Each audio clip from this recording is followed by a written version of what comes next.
Badan Penanggulangan Bencana Aceh menggelar Jambore Katana atau Keluarga Tangguh Bencana. Kegiatan dilaksanakan selama 2 hari dari tanggal 14 sampai dengan 16 November tahun 2022.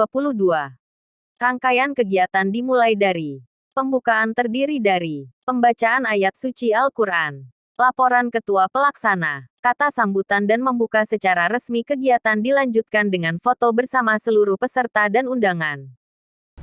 Acara Jambore Keluarga Tangguh Bencana Katana tahun 2022, Senin 14 Oktober 2022 bertepatan dengan 19 Rabiul Akhir 1444 Hijriah.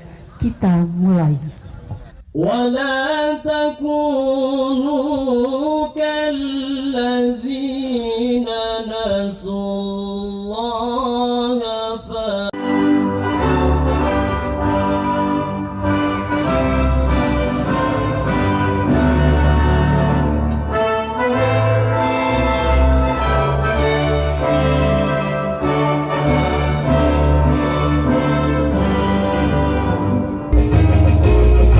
Semangat berjuang demi bangga kemanusiaan, gerak terpadu pemerintahnya, masyarakat dan dunia usaha demi negara.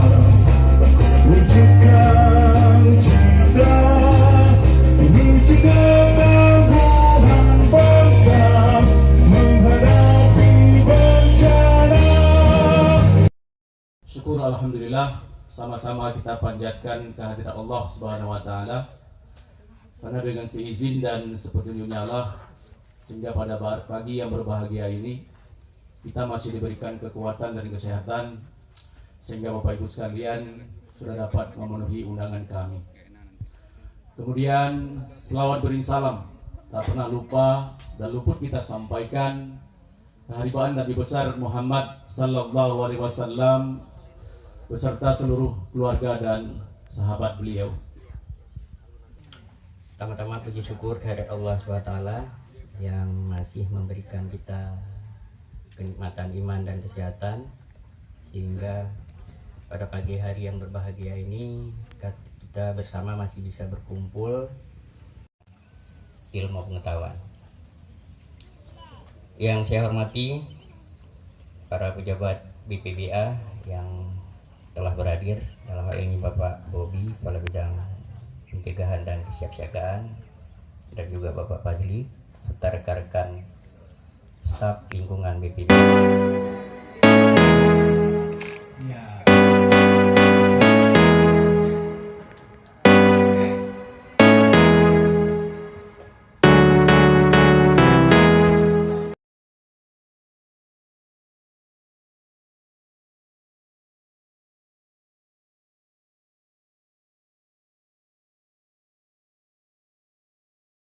Gempa dan tsunami. Karena mengapa kita juga perlu mempersiapkan perangkat desa, bagaimana mempersiapkan desa yang hadir hari ini merupakan bagian dari 26.000. Secara indeks nasional Bapak Ibu sekalian, indeks nasional bahwa gempa dan tsunami untuk Kota Banda Aceh kategorinya paling tinggi. Karakteristik ancaman bencana dilihat dari pemicu. Apa yang menjadi pemicu atau penyebabnya? Tanda-tanda. Apakah ada peringatan atau tanda-tanda alam yang menandakan akan datangnya ancaman? Unsur yang mengancam. Bagian apa dari bahaya tersebut yang membahayakan? Frekuensi, periode dan durasi. Berapa kali terjadi dalam kurun waktu tertentu? Kapan terjadinya? Berapa lama durasinya? Tipe, kecepatan dan jarak. Mendadak atau perlahan? Seberapa cepat datangnya? Berapa jaraknya dari hal-hal yang berisiko terpapar? Dampak kerusakan dan akar penyebabnya. Elemen apa yang terpapar? Apa akibat yang dialami? Dinamika kelompok. Pada materi ini, Menekankan permainan yang berhubungan dengan membangun kerjasama tim dan kepemimpinan, agar dalam pembentukan tim siaga bencana Gampong, mengedepankan kerjasama tim untuk mencapai tujuan yang sama.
Bapak Ibu sekalian, ya.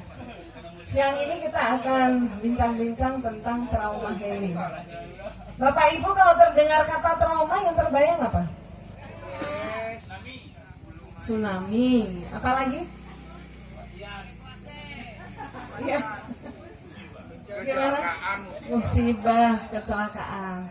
Trauma itu luka. Ya, trauma itu artinya kalau diterjemahkan luka. Ya.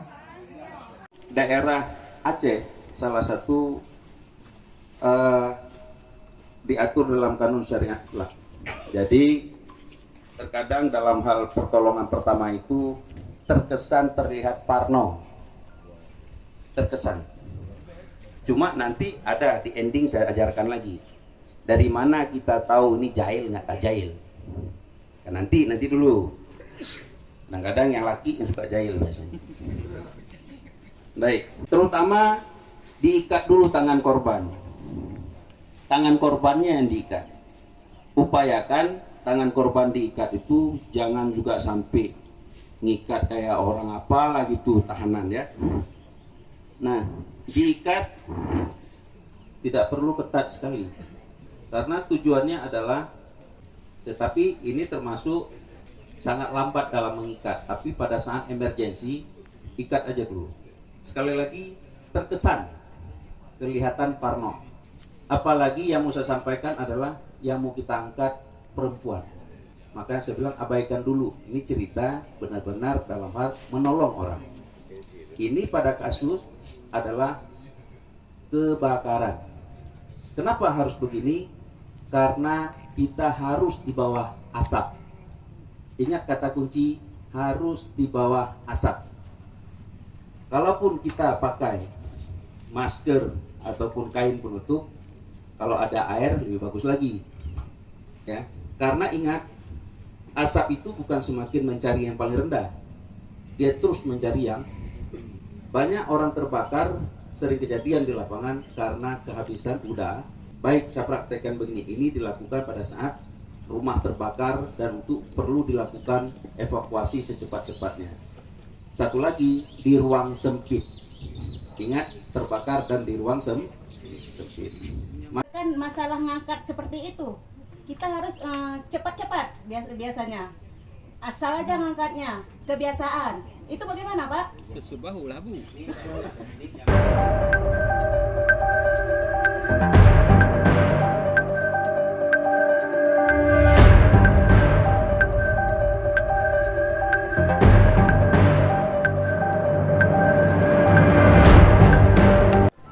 Setiap fasilitas publik itu dapat digunakan sebagai tempat evakuasi sementara.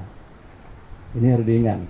Toko, masjid, sekolah, apalagi kampus, hotel, pasar, itu dapat digunakan sebagai tempat evakuasi sementara.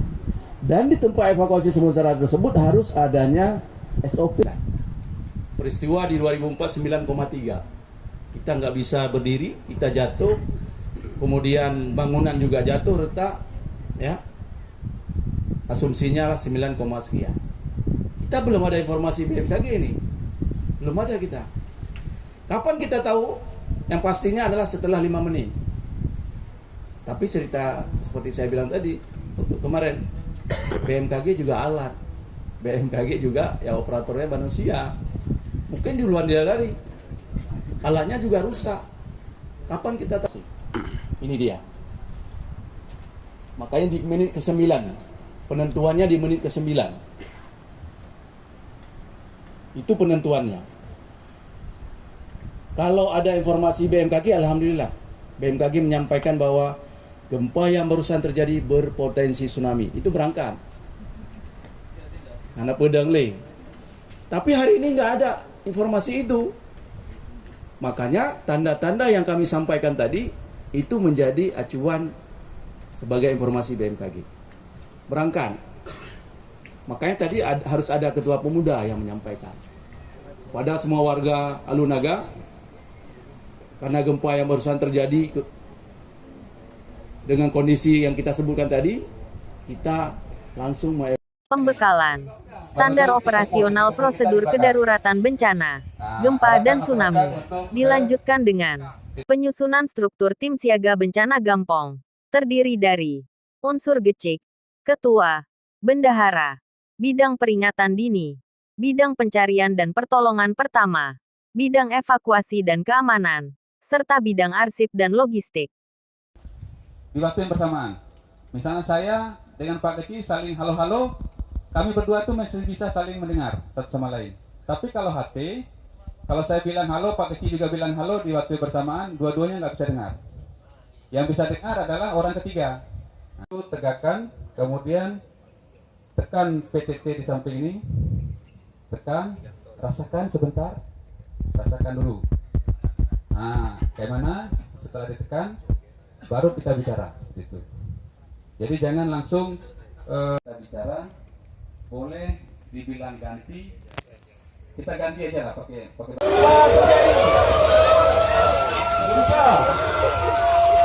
Gempa. Lakukan penyelamatan diri dalam ruangan.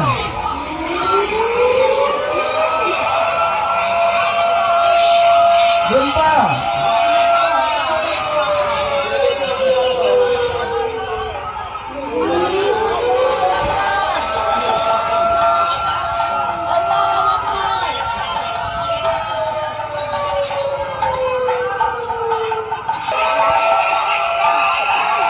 Untuk berhati-hati, untuk berhati-hati. Berlindung di bawah meja.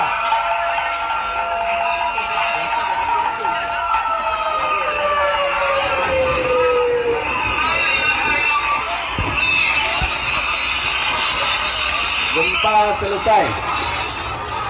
Korban dan mengevakuasi warga ke tempat yang telah ditentukan. Siap laksanakan.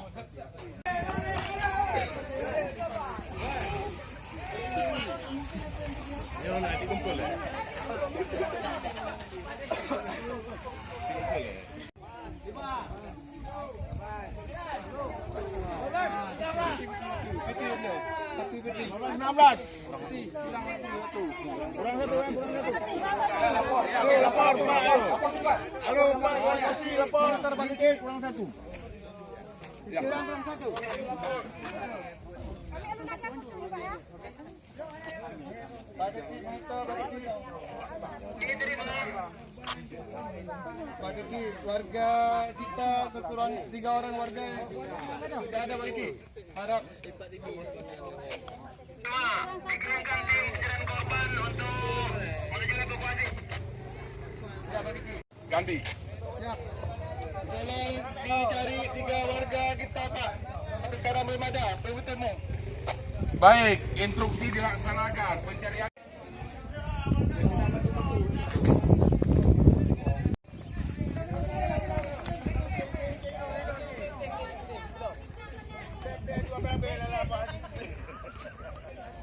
Satu baru, 2 lagi.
Kita coba review sedikit ya. Saya ulangi bahwa yang pertama tahapan-tahapan yang kami sampaikan kemarin itu kemudian diikuti dengan peringatan dini. Kan itu.